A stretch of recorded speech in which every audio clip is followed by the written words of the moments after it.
Okay. Okay. Thank you everyone for joining Future Minority Dentist Club on today's discussion about Detroit Mercy School of Dentistry. We have Rayven here to basically help us understand how her dental journey to University of Detroit Mercy came about, and to learn more about her and just everything that led her up until deciding that UDM was for her. And we also want to learn as much as we can about University of Detroit Mercy for anyone who is applying the cycle and interested in University of Detroit Mercy. So I'm going to allow Raven to introduce herself, and we'll get straight to the questions that we received from Instagram. Okay, so hi everybody. My name is Raven Newberry. I'm from Detroit, Michigan. I went to Detroit Mercy for undergrad. I just received my Bachelor's of Science in Biology last Saturday. So I'll be starting dental school at Detroit Mercy this fall. I'm pretty familiar with Detroit since I've lived here my entire life, and I'm pretty familiar with the dental school. So I'll be open to answering questions about the pipeline programs and other pre-dental activities Detroit Mercy offers, as well as how it is living in the city of Detroit. Awesome. We also have our co-founder here, Tanea. If she would like to also introduce herself, she can also take the mic. Hi everyone, my name is Tanea and I work with Paolo on Future Minorities. I'm an incoming D1 at University of Pennsylvania School of Dental Medicine, and I'm happy to be here tonight. Awesome. Awesome. Thank you, everyone who is in the audience. Just some housekeeping rules if you've never been on Clubhouse. Thank you for joining our club. Just raise your hand if you need to ask a question. It's the on the lower right hand corner of the page, and you can just press that button and we can bring you up to speak if you have any questions directly for her. So today, the first question really is trying to figure out more about Raven and your backstory. What really led you to dentistry? What really led you to dentistry? Okay, so I don't have any dentists in my family. So I was never really exposed to the field of dentistry until later on. So I think I first became interested when I had braces in high school. So this was probably like my junior year. And I had asked, I would, when you get braces, you go to the dentist more often. So I would start asking questions to my orthodontist, like, why am I wearing rubber bands? And just silly questions like, why is this wire poking me in the back of my mouth? And as he answered my questions, I became more interested. But when I was applying to undergrad, I was more focused on honestly paying for undergrad. So luckily, I ended up at UDM, and they have a really good dental program. But I knew dentistry was like the right profession for me when I participated in a program UDM has called Explorations in Dentistry. Um, this was my sophomore year of college. I think I just got into like Gen Chem, and I was struggling so much with science, with Gen Chem. I think we were talking like SV orbitals and like hybrid things, and I was just exhausted and I was giving up. And I started this program called Explorations in Dentistry. It was 9 weeks at the dental school. It was like 3 hours a day, and it was once a week. And each week we did like different modules in the sim. In the sim lab, we did like waxing and taking impressions. I think we did X-rays, injections on cadavers, root canals. Basically, they gave us the modules that the D1 students were learning in the sim lab. And then the program was led by dental students and a few faculty members. And I think the experience allowed me to like get my feet wet in dentistry and like what it felt like to be like a dental student. And then after that, I joined more like pre-dental clubs, and then I found a mentor and a dentist to shadow. And then the more I shadowed, the more I got exposed to dentistry. And then I realized I chose dentistry over medicine and nursing and teaching because it was fulfilling, and patients come in with problems and the dentist treats the discomfort right away. Sometimes all in one visit. You're able to see like immediate gratitude from the patients. It combines medicine, engineering, and art, which I love. And then there are so many fields of dentistry to get into. So there's a possibility that you could be working, in pediatrics, or you can be a general dentist. And then there's also like a business aspect. You're able to run your own practice. I could really go on longer, but we have more questions to get into. Sorry if I spoke too quickly. So if anyone has any questions, please don't hesitate to ask. Okay, so you spoke about, I guess, like a program that was during your undergrad that you kind of got like clinical experience being taught directly by the D1. Did you have to apply, or was it just like an automatic program? So I believe this program was open to everyone. Excuse me. It did have a cost. It was $100, but it's like it would be something that you would do after class each week because it was during the school year. So it was more geared towards students in like the Metro Detroit area who are able to commute back and forth each day. That's awesome. And so I guess when did you take a gap year? Or I guess like when did you decide that you were ready to apply? Or and also include like your shadowing experience if that also helped. Yeah, so I just finished my bachelor's. So I went straight from high school. I did 4 years at UDM, and I'm going straight into dental school. So I won't be taking a gap year. However, I did consider a gap year when the pandemic first began last year. Um, I wasn't able to shadow as much. I had planned to get at least 150 shadowing hours and, like 50, 100, a decent amount of volunteer hours during the summer. And with all the restrictions in the pandemic, I was kind of discouraged because, none of the dentist offices were open, and I wasn't getting my shadowing hours. But I was actually fortunate enough to have a mentor who encouraged me to apply last cycle when I did in summer 2020. And I'm actually really glad they did, because like I guess I was less confident in myself than everyone else was. I like, how you're your own biggest critic. That's me. So I unfortunately I didn't get all the shadowing hours that I wish I would have. I think I ended with like maybe 80, but I did some additional shadowing when the clinics opened back up.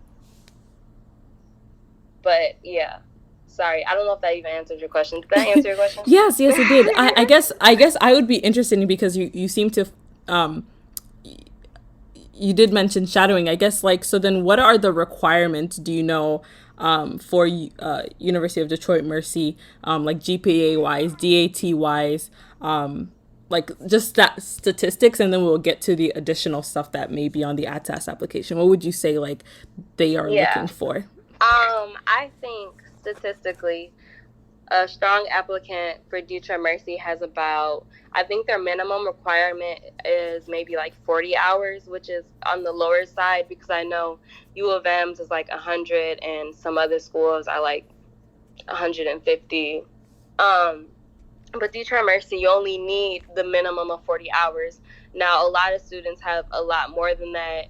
And then some students, if they maybe like work and shadowed, may have just around that, which was kind of the situation I was in before the pandemic. But last summer, I planned on spending more time shadowing. So I would say roughly around if you could get at least 100 hours shadowing, I think that would be what a strong applicant has. GPA wise, I think the minimum GPA was for Detroit Mercy is about a 3.0. I'm not quite sure. You would have to fact check me for that. But I think they said the average like incoming class of 2020 and 2021 was about like a 3.5, 3.6. And like that's just an average. So there are still students getting admitted with a 3.0, a 3.1, you know. And then there are students getting them with 3.9s. So they kind of look for like a more well-rounded student. So maybe if you don't have the strongest GPA, a way to improve your application or strengthen your application is by shadowing more or having more volunteer experiences. So yeah, I think a minimal GPA of about a 3.0 and about 70-ish to 100 shadowing hours will be a strong applicant this cycle, given the pandemic and everything that's been going on around us.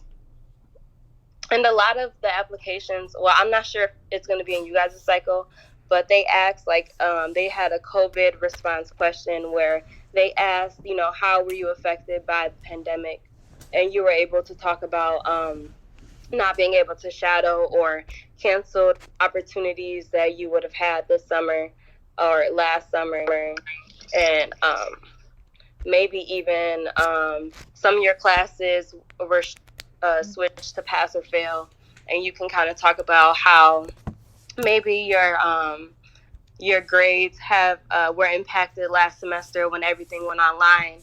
Like I think just being able to explain how maybe some weak points of your application came about, and you're kind of just what is it called? You're advocating for yourself throughout your entire application. So that's kind of one way to think about it. Okay, and I guess you talk about these strong applicants that were accepted, and I think most people would be curious about I guess what stood out in your personal statement that you feel like really helped, you know, made you stand out. What would you say some things that you would include or advise that you also included in your personal statement? Obviously, a personal statement is very personal, but anything that you feel like that you talked about that also was important and could relate to most strong applicants for University of Detroit Mercy. Yeah, totally. Okay, so I was involved at Detroit Mercy in this organization called USNDA. I'm not sure if you all are familiar with USNDA or SNDA. It's the undergraduate national student national dental association or something like that. And basically it's a club where it's aimed towards minority students and encouraging them to advance into dental school and things like that. So I am part of the club, and we were able to partner with the dental students at Detroit Mercy and Christian Dental Society, and we took a mission trip to Jamaica, March of 2019. It was like a week long, and I talked about it in my personal statement, how the area that we went and served was an underrepresented community, and how I kind of saw like what is it called, like a dualism between the people of the underserved community in Jamaica and then some of the people who live in the city of Detroit, because it's considered underserved. And I kind of talked about how that experience really impacted me, and how I will, use that experience to maybe lead mission trips like this, and to really recognize, like, there they have a lot of food insecurities. In Detroit, there are a lot of food insecurities and how that affected like their oral health and things of that nature. So I would advise you, if you took like a special trip or you've done some really unique or impactful volunteer experience, I will put that in your application. And maybe something that stood out to you, or I think if you've created like a mission or a vision for yourself, you kind of want to include that in your personal statement. Like, a mission of mine is to increase representation of Black health professionals. So I want to make sure I go to schools and different summer programs and kind of talk to students and get them involved and get them to understand like what dentistry is, and kind of just be the representation that somebody might need to be like inspired, like, wow, okay, she's a dentist, like maybe I can be a dentist. It's like easier to see yourself going somewhere when you can see somebody else in that place already. So I would say personal statements, anything that sticks out to you, anything that is unique to you. If you see yourself as an artist and you see the art in dentistry, I would talk about that. If you just have just a really funny story or something crazy that you think that application, the people looking over your application will find memorable, because you want them to remember your application, because I don't know, like, you just when they see your name come across their screen more than once, they're more likely to maybe you'll be more likely to get an interview or something like that. I'll some other advice for your personal statement, have I would say have a good deal of people look at it, people who you trust and who will give you honest feedback. But take everything with a grain of salt, because it's something that's personal to you, and your application is kind of like who you are on paper, because just as much as you want to know about the schools you're applying to, they want to know way more about you. I hope that answered your question. Yes, it did. Thank you. I guess, okay, so you got in, you mentioned mainly the main points of what really attracted you to UDM. And I'm just curious about what really, what really stood out. Did you still apply to only UDM, or did you apply to others as well? So I really thought about only applying to U of D, just because, I was already hesitant about putting my application in this cycle. I wasn't as confident, but I did end up applying to 3 other schools. So I applied to U of M, University of Michigan, obviously because I live in Michigan, and it's a really good dental school. So I was like, why not? I also applied to Meharry, and because it's a HBCU, Tennessee, I think that's where it is. Tennessee isn't that far from Michigan. I think it was like a 9-hour drive, something realistic if I want to go see family and can't get a flight or something like that, or I'm having to move down here, a realistic drive for me. I also applied to Tufts, so that's in Boston. I think I watched this YouTube channel called Future DDS a lot when I was first interested in dentistry, and I know the students that run that YouTube channel are from Tufts, so I saw like a lot of what Tufts has to offer, and I was really interested in it, and I thought I had pretty good odds of of getting accepted there. And I ended up getting rejected by U of M, and then I also got rejected by Tufts. And then I never heard back from Meharry. So, like, I don't know if that was God just shutting those doors for me because because he knew U of D was, like, perfect for me. But, yeah. But also, I did apply kind of late. So, I told you guys, like, I was, like, hesitant about applying this cycle. So, when everything opened back up, I wasn't even able to get a DAT testing appointment until I think August, and then I ended up moving it back because I wasn't ready. And then I didn't take it until September, and I didn't submit my application until I think it was September 19th or something like that. I submitted my application with my unofficial DAT scores, and I heard back from U of D in a week. That's awesome. And I know. I think what happened is I did this program with them in the summer called the Summer Enrichment Program. Mm-hmm. It's normally a 6-week program where Detroit Mercy it's for any students out of state. When we get off this call, I want y'all all to look it up. It's called the Summer Enrichment Program. Detroit Mercy. It's 6 weeks long. It's usually in the summer. People usually take it or apply for this program the summer that they want to take their DAT, or the summer they're applying, because in the program they give you DAT materials. They help you with the application process. You get a day with the Office of Admissions, where the actual people who are going to be reviewing your application look over your personal statement and stuff.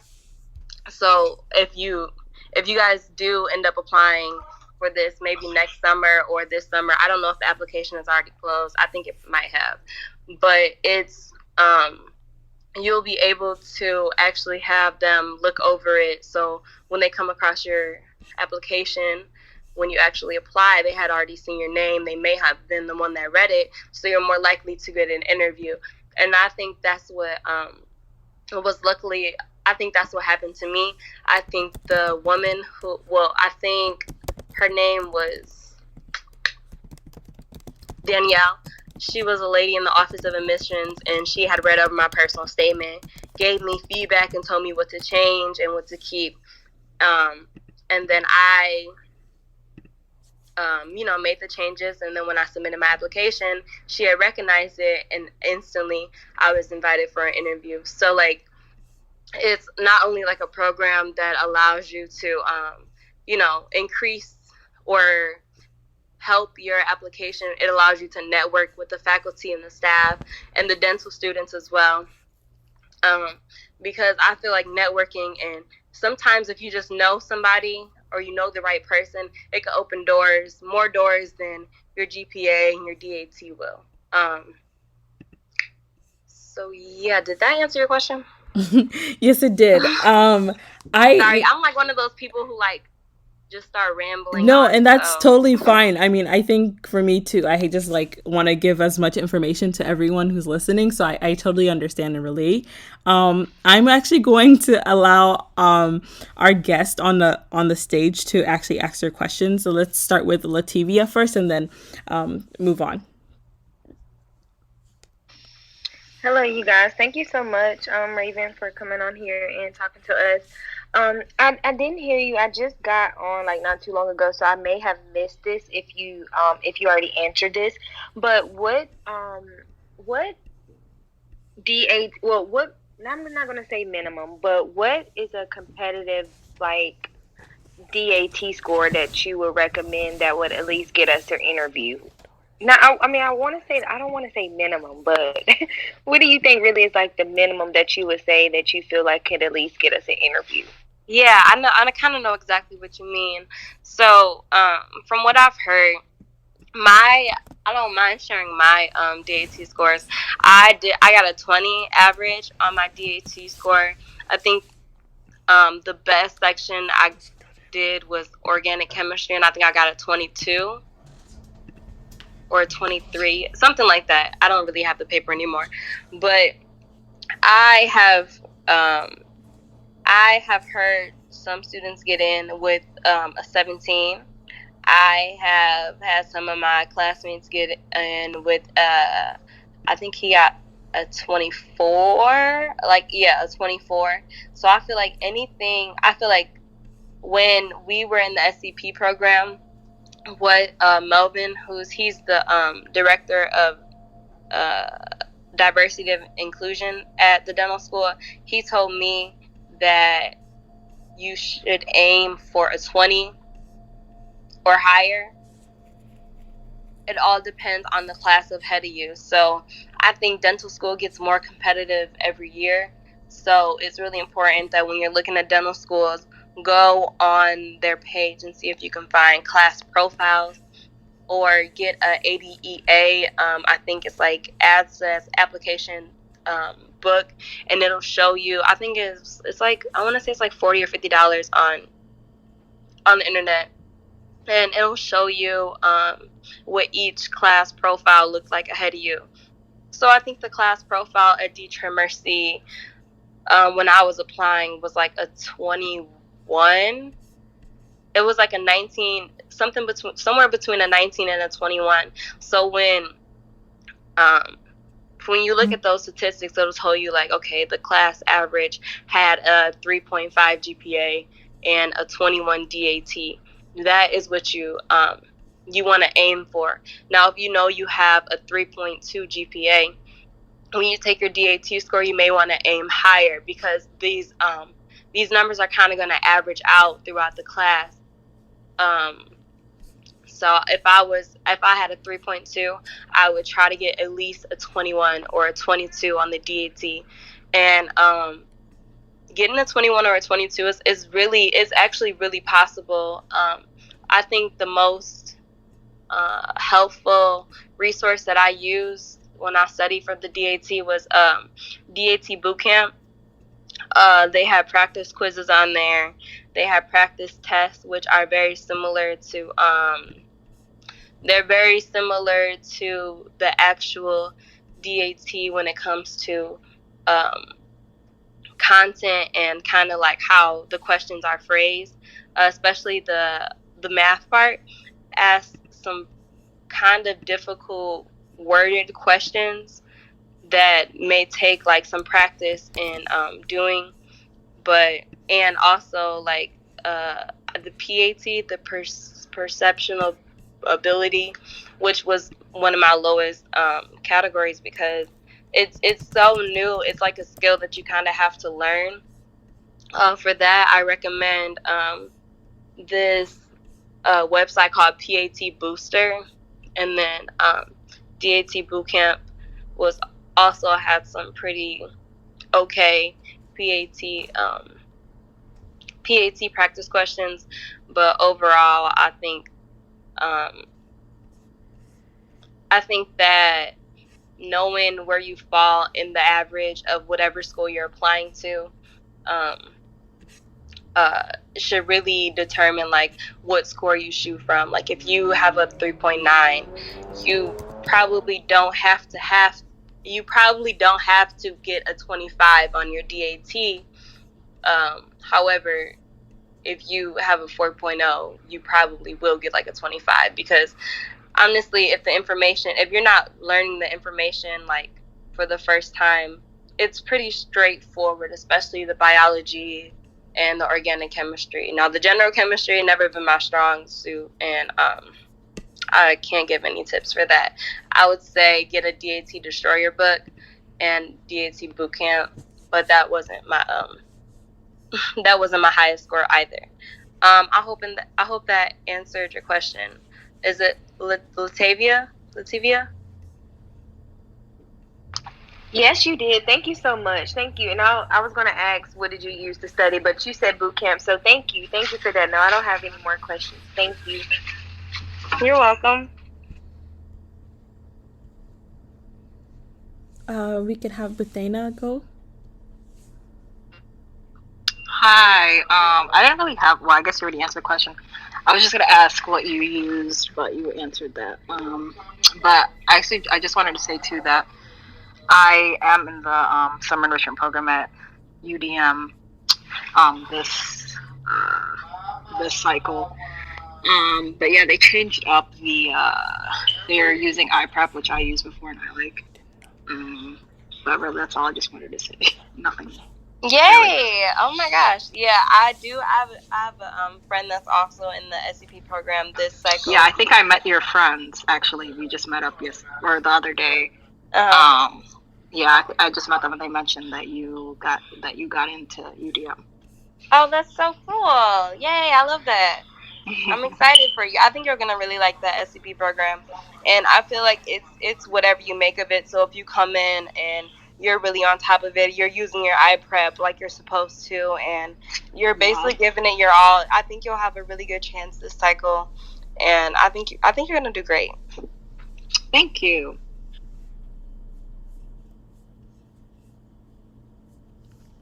Okay, let's have Vanj go.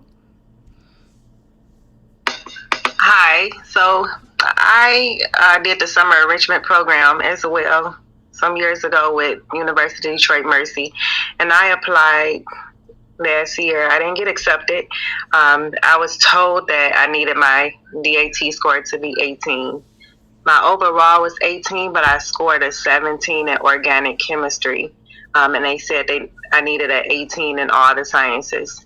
What I'm asking now, because I plan on applying again. I don't want to apply until I take the DAT because I just feel like I'll be wasting more money. But did they change any of the requirements? I think you said the average is a 21, but like during the summer enrichment program, they told us like basically you need an 18 in all the sciences, and they went over everything else with me and I would get in. And I'm wondering, did they change it? Because I know you said the scores were a little higher this year. Yeah, so I don't know if they had changed it. It just might have been your cycle or our cycle. Yeah, I was able to get 18 in all the sciences, but you said you called back and they told you that you needed to get an 18 in all of the categories? Yes, I spoke to Melvin, and I didn't know if he was still there because later I spoke to Betsy and Danielle. But I don't know. Honestly, it's been difficult studying just because I haven't got in yet. I'm trying to stay motivated, but if the requirements have increased, I just really want to know. I don't know. If you don't mind, like what are you using to study? So I did boot camp last time, but this time I did the boot camp booster, which gave me a lot of extra questions. So it's very helpful this time. And then they also have like the videos for biology. So it's a lot more information for me to go over. I'm testing again in August, but I'm not submitting my application until I get my results. Okay. Honestly, what I found most helpful about boot camp were the repetition, and I really like the videos too. So I think Detroit Mercy does this thing called super scoring. So basically, when you retake your DAT, they take your highest scores and averages. So like, say you the first time you took your DAT, you got 20 in PAT, 20 in Orgo. I mean, a 17 in Orgo, 19 in math, and I don't know, a 19 in PAT, whatever I said. Basically, if you take it a second time and you don't get an 18 in each category, but you do get an 18 in the category that you were focused on, they are.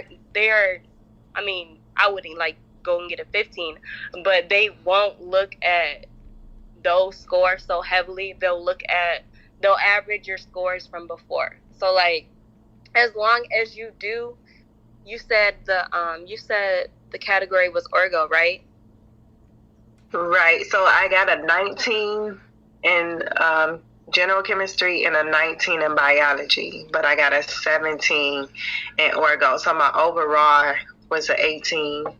Okay. So I think what would be most helpful is when you do that DAT booster, you do DAT bootcamp, you focus heavily on Orgo, and you make sure you know Orgo front and back. You're familiar with like all of the reactions and things of that nature. So if you do really well, they're going to see that improvement. Now, if you retake it and you do just a little bit better, they're going to like you had a year to retake it or whatever. And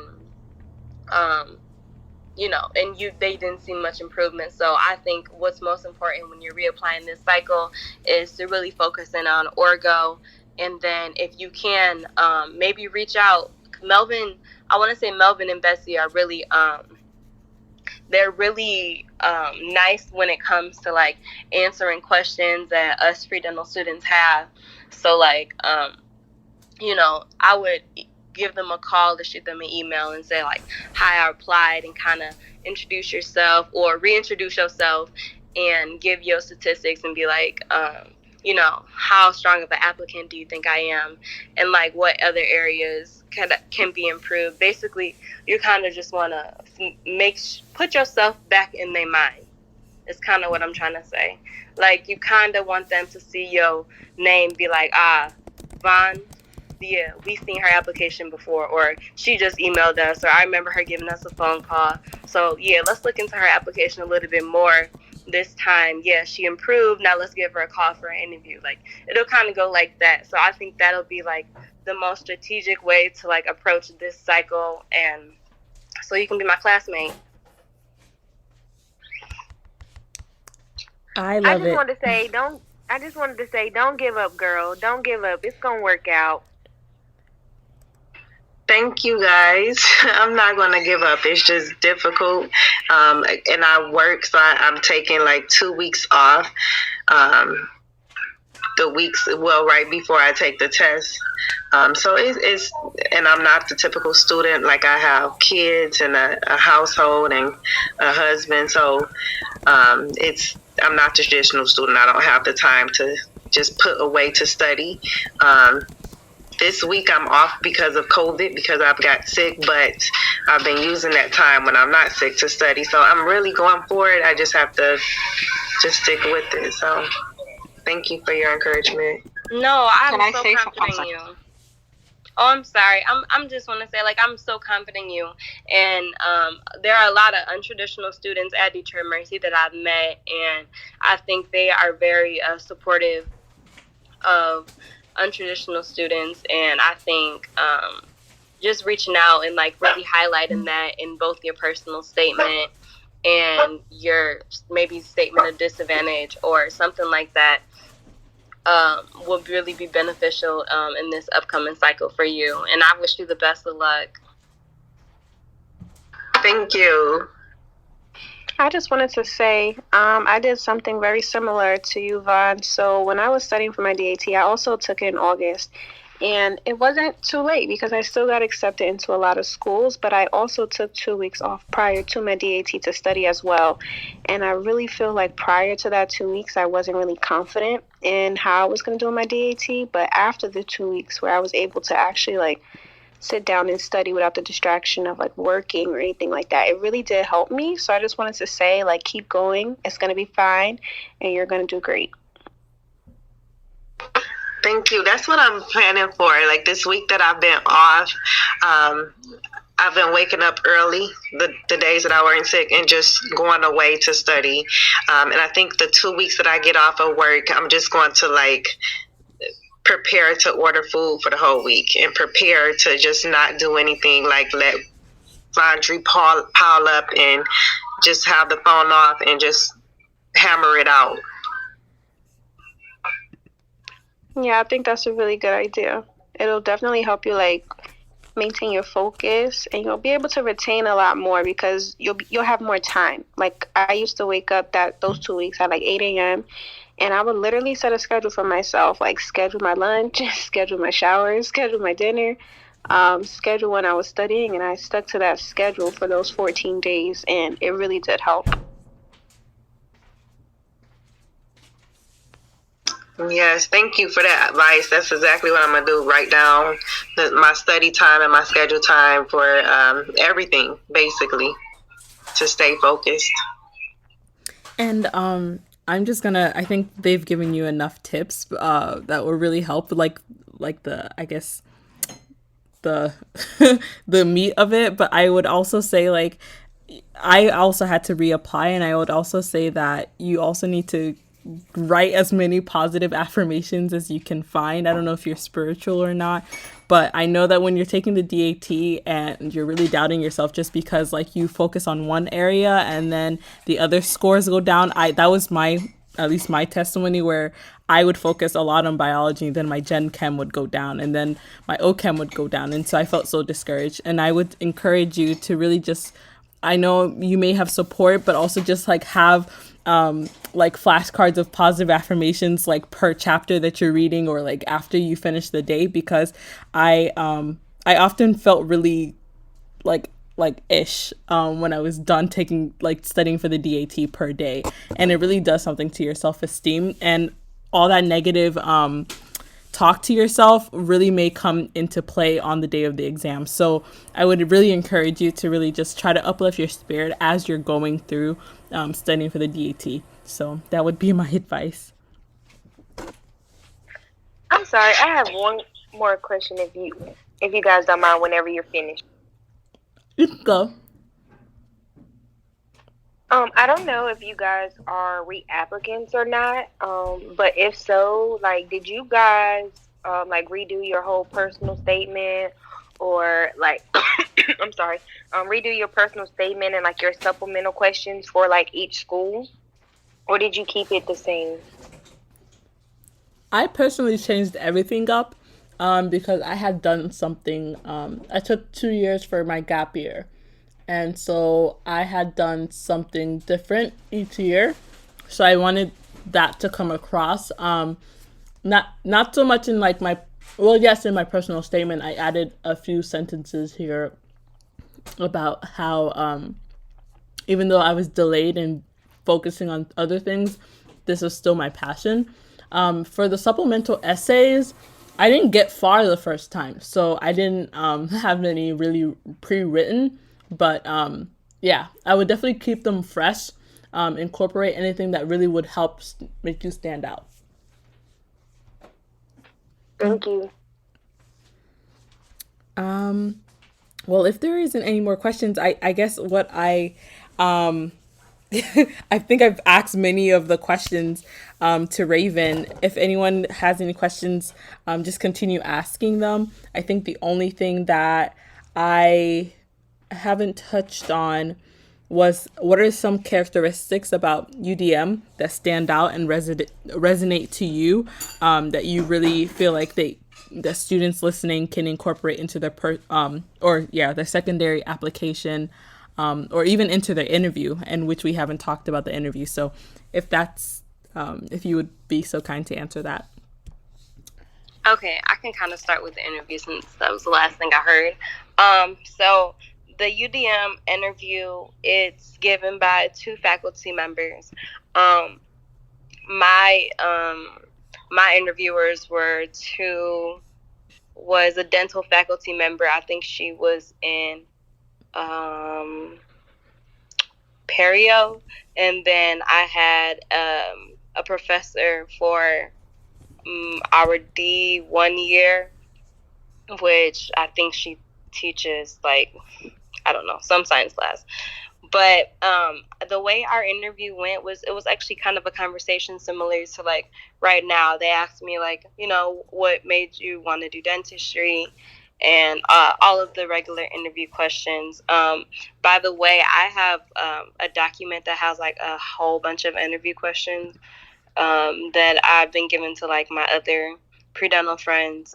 So if anybody wants them, let me know. I'll give you my email, or I'll get your email and then I'll send them to you. Okay, so back to what I was saying. The interview process is for you guys in the future. You go to the school, they give you a tour of the school. So you see the sim lab, you see the fitness center, you see the classrooms. And then they have like a student panel, and you're able to ask the current dental students, about their experiences, similar to the questions you're asking me now. And then I think you have lunch, and then that's when they start interviews. So everyone sits, and I think they have probably maybe 4 or 5 rooms going. I think they interviewed like 100 people every Saturday. Probably more this cycle. and you would sit amongst dental students, and you talk about your own experiences. And I guess it kind of takes away, like, for some of the pressure, like, right before an interview, you get like the jitters, or, well, some people are really good at interviewing, but like for me, public speaking is like not my strong suit, and it takes me a minute to get comfortable and be able to, get my thoughts out clearly. So I think that'll help. But my experience, it was online, unfortunately. I think the connection was pretty okay. There were some instances where I was getting a little anxious because she was skipping while she was talking, and I was kind of I was getting nervous, and she can kind of tell. But I don't think they really like looked at it like that, because we're all human. This is a weird situation. So if you do have online interviews and you do have connection problems, I wouldn't worry right away, because everybody's going through this together. And then you said, like, what sticks out about Detroit Mercy, and why does that resonate with me? I think what really stood out was like their mission to increase the diversity of the graduating classes. So the class ahead of me, I think they had about 11 black students, people who identified as black, in their class. And my class right now, 2025, there are 11 of us. There are 12 of us. At least 12 of us in a group chat right now. That's not including like maybe some students who haven't seen the group chat or something like that. But there are 12 of us, and there's, I think, like maybe 8 or 9 in both of like the upper classes. That's about like 40 black students in the school. And I think that, to me, is important. Sorry, I thought I put my phone on Do Not Disturb. To me, that's important because I wasn't able to meet that many black pre-dental students at Detroit Mercy, because although like it's in Detroit, it's not as diverse as it should be. And I think that's why they're taking the initiative to accept more black pre-dental, nursing, other healthcare professionals, with everything going on with racism in the medical field, and Detroit being a predominantly black city. They want to see more African American dentists, in the clinics and treating these patients, and being more familiar with maybe some of the complex patients that come into the clinic. That's also another thing that stood out to me. Detroit Mercy Dental is it's located in our midtown, downtown, so it's in the heart of the city. So like the patients that we that come to the clinic are going to be patients who are underserved, and maybe this is the only work that they can afford. So you see more complex patients, more people who never have been to the dentist before, who are finally getting some type of like Medicaid or some other low cost insurance. And as a dental student, you'll see like a lot of different cases that you may not see if you go to a school somewhere in like a pretty wealthy city around Detroit is like Ann Arbor, which is where U of M is. And that school is known for its like prestige and being a top research school. So the people who want to go to the clinic there probably will have better insurance, are really going there, just because of the name of the school, which is no problem with that. You'll just myself wanting to serve an underserved community, or a population where there are not enough dentists and there are actually a need for them, opposed to working in some saturated city. It's important for me to be able to be competent in treating, all different types of patients. I want to be able to treat a range of patients, or I didn't want to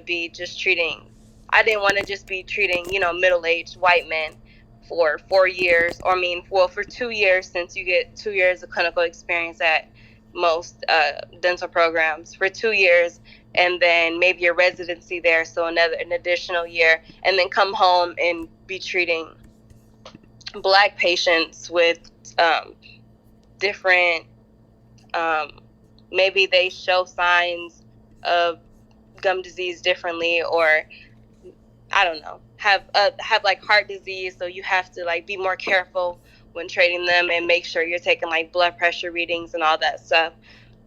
So it was I think when I tell you Detroit Mercy was literally the perfect fit for me, I really could have applied to only Detroit Mercy, just because it may just be that I wasn't familiar with all the other programs, but everything here was just so perfect for me. I think that kind of.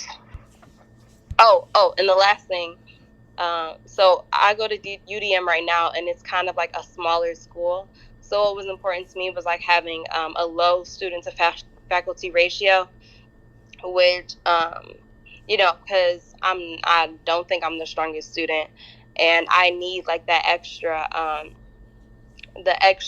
time for office hours, or being able to maybe have at least one bench instructor in the clinic per table, so I'm able to get hands-on instruction from the professor, versus like trying to look at a screen and follow the instructions on the screen. Like I feel like I need more faculty time, and I want my faculty to be available to me like even late at night, which I get at UDM, because like I don't know, we kind of form like really strong relationships with our faculty, and that's something that I look forward to. And then I was kind of hearing from dental students there, and I think that was the last thing. Okay. Thank you so much for your advice. I hope everyone listening was able to take notes. I know I have. This is so informative. I didn't get a chance to actually apply to UDM, but I'm originally from Ohio, so I'm familiar with UDM. And just was really interested to hear more about more students getting in. So thank you so much, Rayven, for spending time with us with future minority dentists and telling us about your experience, and really just extending the baton to the next generation. And I'm so happy that Lativia and Butaina and Vanj have made time to actually spend time with you today and listen to what you have to say.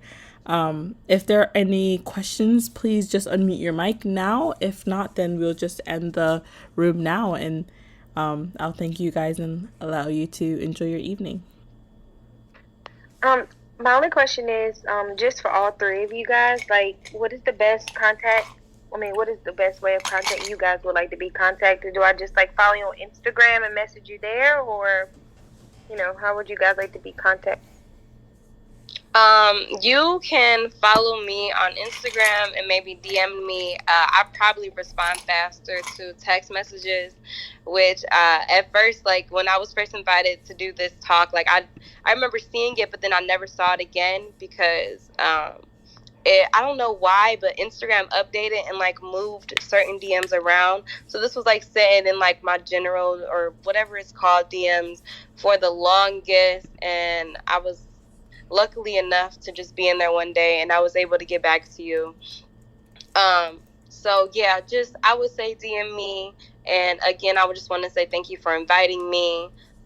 It's really this was something that I really focused on when I was in my personal statement, that I wanted to be able to make it to this point and bring up a group of people with me. I want to increase the representation, and I want to be able to give advice to pre-dental students and be a mentor, and just be a presence, because I know navigating this as like maybe a first generation college student, and your only resources are like what you read on the internet, maybe not having good advisors, it could all be like small obstacles, and like I just want to be able to help you all overcome, all these small challenges and answer questions that may take you a week to find that I can give you in like, an hour.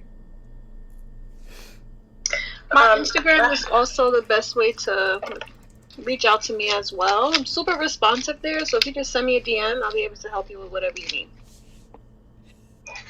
Is there any way that we can get the interview questions that you said you would email out?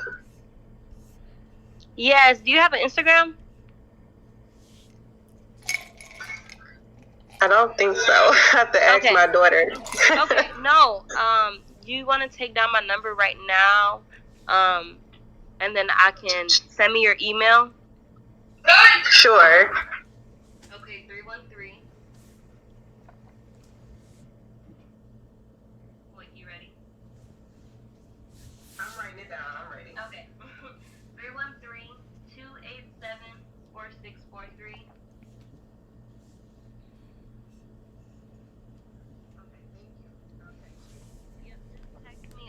If any of you guys want those interview questions, it's like 100 of them. Yeah, it's like a long well, it's not that long. I think it's probably 2 pages, but I think it's really helpful when you're going through and kind of looking at different ways questions can be asked. I think I got the information from Student Doctor Network, and then some from like other pre-dental, my classmates from last year.